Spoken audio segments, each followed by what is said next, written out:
वो कौन सी चीज है जो हर इंसान को बचपन में 2 दफा कुदरती तौर पर मिलती है, लेकिन अगर तीसरी दफा जरूरत पड़ जाए तो खरीदनी पड़ती है?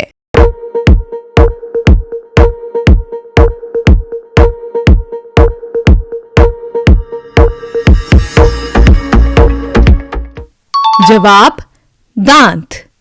आप मुझे जितना इस्तेमाल करेंगे मैं उतना ही बढ़ता चला जाऊंगा। आप मुझे जितना दूसरों में बांटेंगे मैं उतना ही बढ़ूंगा। मैं क्या हूं?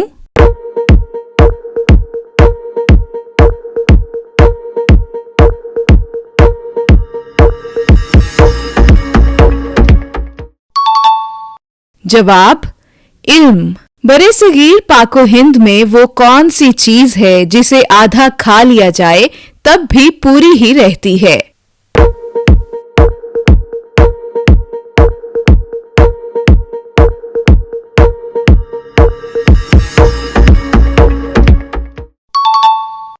जवाब, हलवा पूरी।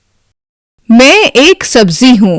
मैं नारंगी रंग का सूट और सर पर सब्ज टोपी पहनती हूं।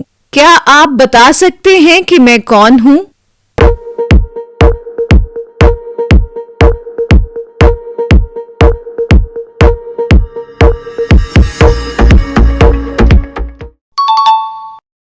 जवाब, गाजर।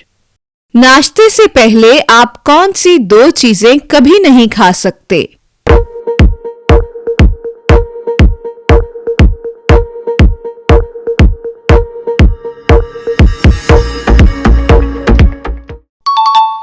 जवाब, दोपहर का खाना और रात का खाना। अगर आपके जवाबात दुरुस्त हैं तो वेल डन।